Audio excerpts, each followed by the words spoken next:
y'all, welcome back to my channel. Thank you guys so much for stopping by. If you are new, I am Chantenique and this is my YouTube. Make sure you subscribe if you enjoy my content. I upload videos 3 times a week on Tuesdays, Fridays, and Sundays at 4 p.m. Also, make sure you follow me on Instagram at Chantenique. I try to post on my story at least once a day, and I'm super active on Instagram, so yeah, make sure you guys follow me there. As you can tell by the title of this video, we are going to be talking about dating in your 20-somethings. So I get so many questions on my Instagram specifically from girls all ages. Usually I guess they're like, I don't know, I would say in their 20s, some in their 30s, asking me dating tips. And I'm like, girl, why y'all asking me? I don't know.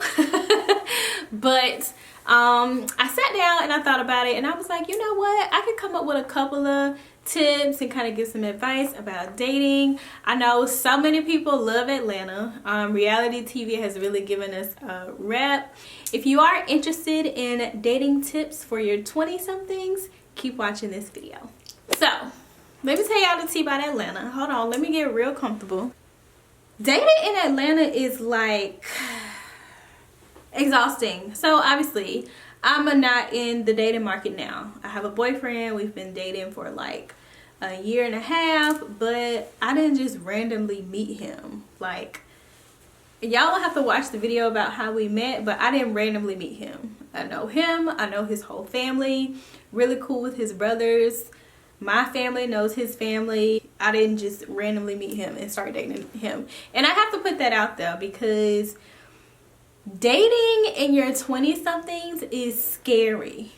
Obviously, if you went to college, the fairy tale or the ideal circumstance is that you'll meet your spouse in college, because at least you'll, meet them when you're 19, 20, see how they are with their friends, see them grow up, get to be with them all the time, kind of figure out who they are as they're figuring out who they are. So obviously we aim to marry people that we date in college. But if you didn't find your spouse in college, or it didn't work out in college, or you just simply didn't go to college, then you're in a totally different bucket than people who have already secured their person. Dating in Atlanta and dating in any major city is crazy. One, because people are crazy. When you meet someone, all you know about them is what they tell you. Granted, women, we're like the FBI. Like, we're gonna find out everything that we need to know about you if we're gonna try to talk to you. And if I can't find out, my friend gonna find out. And if she can't find out, my other friend gonna find out. Like, we're gonna find out. But the scary part is you only put stuff up that you want people to see, so it's very difficult. I guess the thing that's most concerning is dating somebody that's crazy. Like, you don't know that this person was charged with domestic assault 5 years ago. You don't know that this person used to beat their girlfriend ass before they met you. You don't know that this person was in an abusive relationship. You don't know. And some people don't share that with you. They definitely don't share it up front, and you don't want to be in too deep when you're finding out their information. So that part about dating is scary. You never know who you're dating. So I always tell everybody who asks me something about dating, try to find a mutual friend. Like, you have to have somebody in common. So say if I meet a guy, I'm at the club, I'm at the lounge, I'm at the bowling alley, whatever. I meet a guy, he cool, I'm cool. We exchange numbers. The first thing I'm going to do is I'm going to drop his picture in all my group chats and be like, hey, who know him? Anybody know him?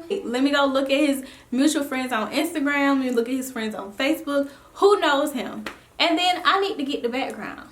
If I find somebody you went to high school with, I need to talk to them. If I find somebody you went to college with, I need to talk to them. Somebody you grew up with, I need to talk to them. I need somebody to confirm that you're not a fucking psycho and that you're not gonna have me buried in my trunk tomorrow night.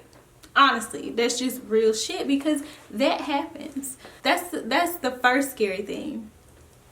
The second scary thing is, with you not knowing these people, you don't know what they really have going on. Like, does he have a wife? Does he have a whole family? Atlanta people are good for having a whole family in one city and having another girlfriend side piece in the suburbs. Like, that is ridiculous. And that is, you know, it's a risk that you take when you date someone that you don't know. Is he married? Does he have kids? How many kids he got?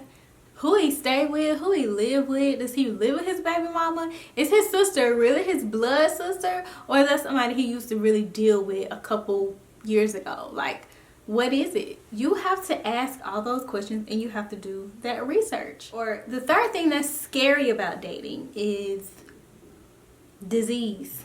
A lot of people in major cities are promiscuous. A lot of people in major cities are bisexual, gay, down low, whatever you want to call it. The whole disease thing. Is he down low? Is he gay? Does he sleep with a whole bunch of women? Like, how do I know? So the thing that you have to know and understand with all three of those things is you have to find out the answers. Before you sleep with somebody, I don't care if you're using a condom or not. I don't care if you're on birth control or not. They need to get tested, okay? If you live in Atlanta and you sleeping with somebody, you get tested, they get tested. I need to see your results. I'll show you my results. And then I can figure out if you're somebody who I plan to have a serious relationship and that I want to sleep with. Because people in Atlanta sleep with Jenny on Monday, Brittany on Tuesday, Tasha on Thursday, Jenny on Friday, and then be trying to talk to you and get with you on Saturday. That is so disgusting. And then Jenny over here talking to Eric, Deshaun, Tim, and Tim talking to 4 other Britneys on this side. And so all of y'all are just connected sexually. And I just think that is just so freaking nasty. It's so disgusting. So before you go and sleep with somebody, please, please, please, please get tested. Have the conversation. If it's an uncomfortable conversation, if you don't feel comfortable talking to somebody about sex and talking to somebody about getting tested, you don't need to be sleeping with them.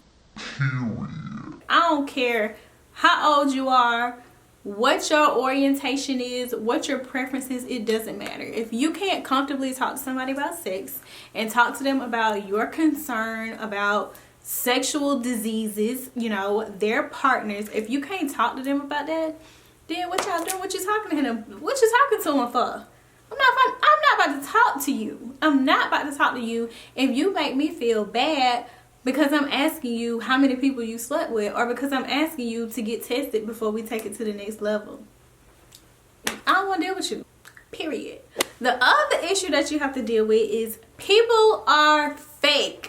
People are liars. People are living a fake life. They're living a double life. They hide behind a facade. Whatever. You may see Anthony. He cool. He got dreads. He cute. He went to Clark, you know, wherever, whatever you like. He went to Georgia Tech, whatever.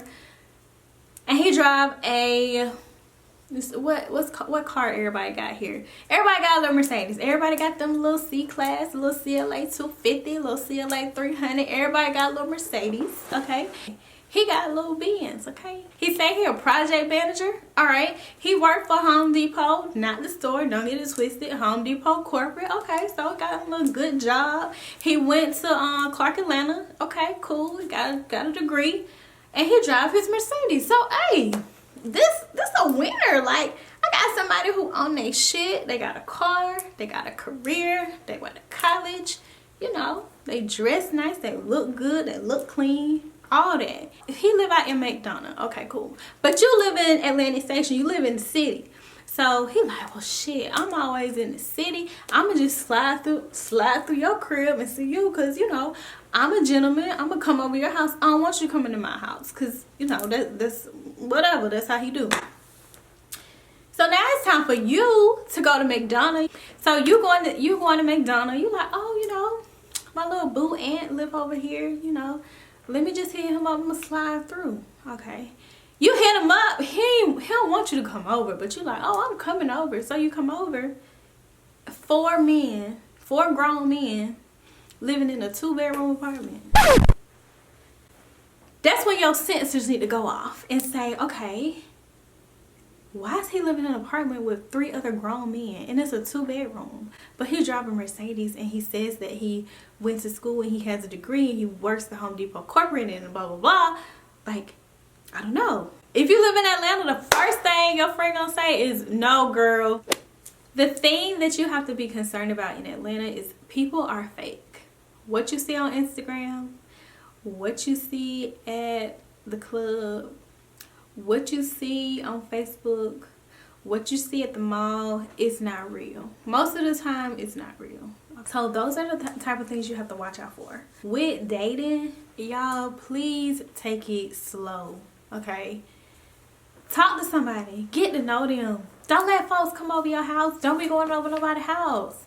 That's why you got FaceTime. You got FaceTime on the phone so y'all can video and see each other. Don't let people come into your personal space until you really know them. Because I have known so many people who start talking to somebody. They talking to them for a couple of weeks. They let them come to their house. And then the next week their house got robbed. And it's like, I've never been robbed before. What the hell happened? Shawty done set you up. He done told so-and-so where you live and they done ran up in your house and took all your stuff. You just really have to be careful. Dating is scary. I wish I had more answers or more advice at least to be able to help y'all. But research, communicate, talk about it. That's I can't stress it enough. Research the hell out that person, okay? Y'all, it's not a game out here. We've been watching so much stuff on the news and just hearing about so many things happen from girls being vulnerable, okay? You out, you kicking it, you know, you go back to wherever with whoever and then you never go home, you never see your family again. It's scary, it's real. It ain't that deep. I honestly believe that God specifically designed someone for everyone. I believe in soulmates. I don't believe that you have to be with your soulmate. I don't believe you have to marry your soulmate. But I do believe that your soulmate exists. And with that, I also believe God has somebody that he created for you. Because he knows. Like, he knows the whole plan. So, don't be too thirsty out here in these streets. Okay? Be patient. Be smart. Share your location with your friends. Okay? Don't go nowhere by yourself. Don't let people come over your house. You just have to be a bitch. You really have to be a bitch. I'm not even flexing. And ask questions. You know, when the last time you got tested? How many people you been with? When the last time you slept with your baby mama? When the last time you slept with your ex-girlfriend? Do your ex-girlfriend live with you? Do your ex-girlfriend live in this city? Who do you live with? Who are they? Are they your friends? Oh, did they go to school with you? Oh, that's your cousin. That's your real cousin. How is it your cousin? Like, are y'all's moms, sisters or something? How long you had that car? What's your dreams? What's your motivation? What you want to do with your life? Are you ambitious? Do you have guidance? Do you know who you are? How many kids you want? Do you want to get married? Have you ever dated 2 people at the same time? Oh, how long was your longest relationship? Y'all, you got to ask questions. You need help with some questions? I got about 100 more I can roll out for you real quick. I feel sad for people who are in their late 20s and 30s and feel like they're never going to find anybody. Because I felt like that before. And I had a hard time dating. God literally just dropped my boyfriend down from the sky. And I'm like, oh, you. That's literally how it was. Y'all gotta make some connections and go from there. So yeah, this was pretty much a rambling video. I just wanted to kind of get some of my thoughts out. But I hope you guys enjoyed. Make sure you subscribe. And until next time, peace.